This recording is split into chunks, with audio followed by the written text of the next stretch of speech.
Really, I don't work here anymore. About 12 years ago, I worked for a fast food company that had a division just for telephone orders.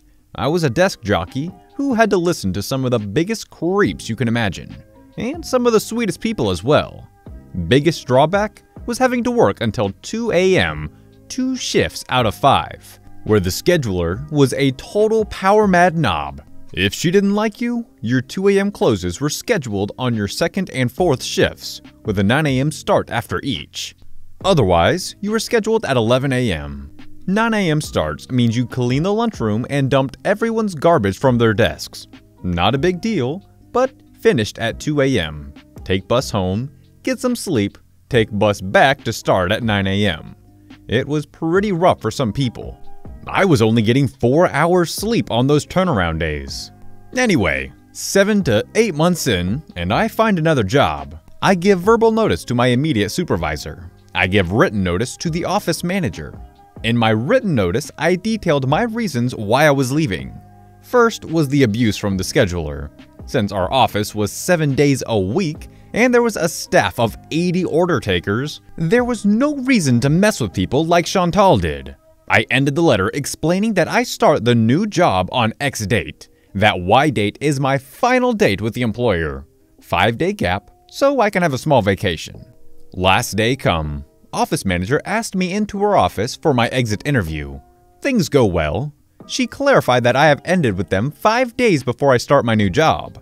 I agree. Explain that I'm taking a mini vacation before new job starts. I hand in my swipe card, my work ID, and my key.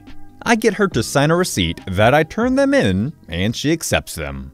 2 days later, I get a call from shift supervisor. "Hi, it's 12 noon. You haven't called in, so where are you?" I'm confused by this call. I explain that I quit. My last day was 2 days ago. I gave notice over 2 weeks ago to her and management. She acknowledges our conversation, but says she thought I was thinking of quitting, not actually quitting. I tell her to talk to Miss Manager. Now, I've been burned at other crap jobs before, so when I gave my written notice, I made the manager sign and date a receipt that she received the letter, and again at the exit interview, she signed and dated a receipt that I turned in everything. Supervisor calls me back, says manager has no memory of any of this and no letter. I am on the schedule, and if I don't come in, I am fired. Now, this employer has a habit of doing this to people. Basically, if they can't work you as their slave, they make sure you're not eligible to apply for benefits. My mom used to date a lawyer, so I go see him, lay it out for him, including my signed receipts, and ask for advice, as I'm worried they're going to mess up my new job. Apparently, he's already heard about this employer through the grapevine. He says he'll take care of it. I go home and find 3 messages from that manager, telling me I'm a liar, I never gave notice, I still have my card and key, etc. I call the lawyer, play it all for him. He sends someone over to record the messages. Supervisor calls 2 days later at 9 a.m., asking if I'm coming in for this shift. Nope, I don't work here. I quit, remember? 3 hours later, supervisor calls again. She apologizes for bothering me when I no longer work there. Apparently, the lawyer went himself with a sheriff deputy to deliver the letter. That interview started with showing her the receipts that she signed for and accepted my letter of resignation, and my card, keys, etc. She agreed that she signed those. She went through her desk and produced the card, keys, etc. Since these were supposed to be turned into the admin staff, deputy tells her he's going to arrest her for theft. Lawyer then plays the voicemail recordings. Lawyer is threatening to charge her with harassment. Owner shows up for a site visit that morning and came to see why there was a sheriff's vehicle out front. Lawyer explains everything, not just my case. Turns out it took the lawyer 2 days as he was pulling everything he could find about this office and this manager. Owner had no idea it was this bad. Places like this have a high turnover anyway, so he never thought there was anything weird about the seemingly revolving door. I finished the call with the supervisor with, "Okay, so we are agreed I don't work there, right? and that I quit. I'm not going to make any assumptions about where this is from, but that sounded highly illegal. Hopefully someone did something about that. I don't know how else to explain to you I've quit. That sounds familiar. Was reading this sub and remembered this story from about 3 years ago. In my second year of university, I got a job at a local interior design studio that specialized in custom-made closets. It was also a retail boutique that sold like IKEA stuff, but this was expensive and bougie and obviously way nicer quality. Basically was pushing my resume everywhere, and they were the first ones to call me back about being a sales associate with them. So it was me, an interior designer, and the owner, who was also an interior designer. It's also worth mentioning, I was getting an arts degree and have zero background or experience in design or interior decorating. Cast: me, my psycho boss. So I start working there. Pay is great, and they aren't open late. About 3 months, I burn out. Physically. The job was way above the basic retail associate position. I was my boss's personal assistant. It was at the point where I was doing design work and a meeting with clients regularly. I dealt with all the in-store selling, plus personal for her. I worked 8-hour shifts 6 days a week while being a full-time student. And obviously, for some people, it's necessary/doable, but not what I was looking for. I wasn't a designer or a personal assistant. I wanted casual hours at a retail gig. Whatever though, I resign. Handed my resignation letter, get my last paycheck, get taken off the schedule. I was done, right? Wrong. The following is the day following my last shift. Phone call from my former boss.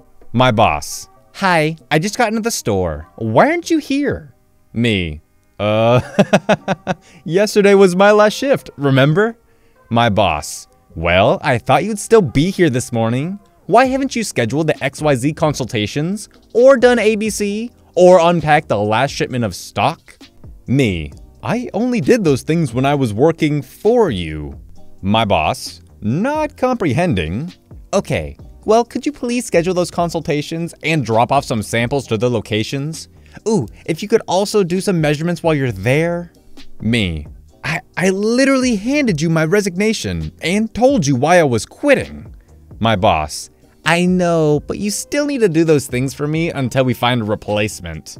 Me: "Oh, I'm off the payroll. I do not work for you, and you were interviewing people yesterday while I was working to replace me."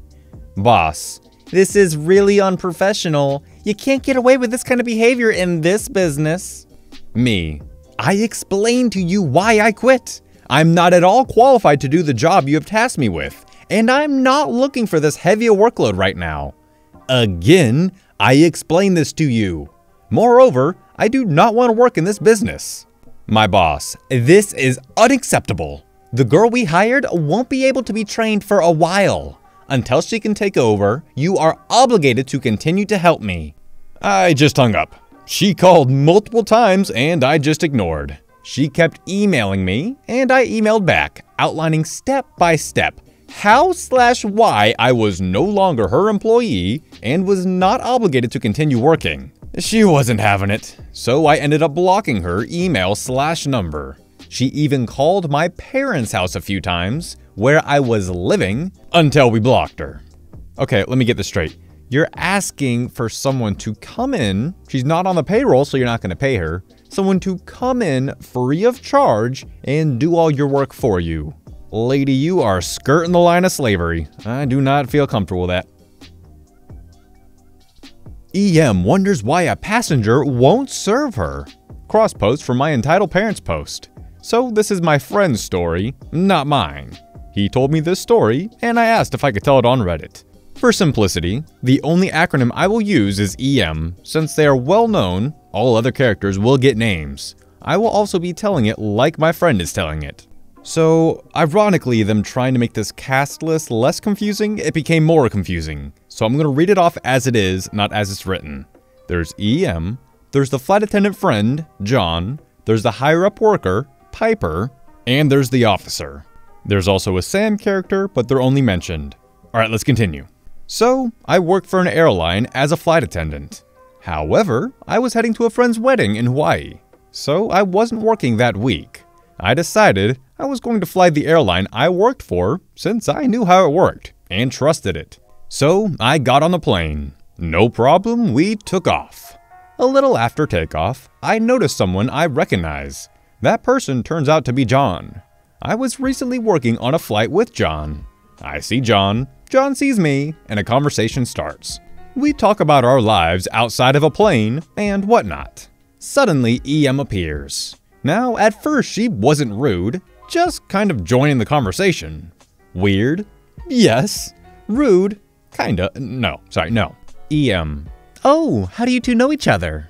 John. Mark and I worked on a flight together a week ago. EM. That sounds fun. Mark, why aren't you in uniform? Me. Well, I'm not working this flight. EM. But you're a flight attendant. You should be in uniform and serving the passengers. Me. No, I'm off this week to go to a friend's wedding. I'm not working. EM. You do work for this airline, don't you? Me. Yes, but I'm off duty. EM. So, you do work here. In that case, could you get my child water? Me. No, I couldn't, because I'm not working on this flight. EM.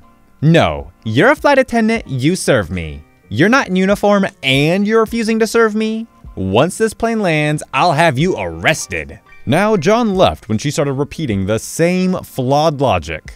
Thank the Lord he was getting Piper. Piper. Ma'am, I was told you were being indecent to another passenger. Now, I didn't know Piper before this, but we did become friends after this. EM. No, this man is an attendant. He's the one being indecent. Me. I work for this airline, but I'm not working for this flight. I don't work this week. Piper. Sir, would you like to move? Me. Yes, please. Eventually, we found someone willing to switch with me.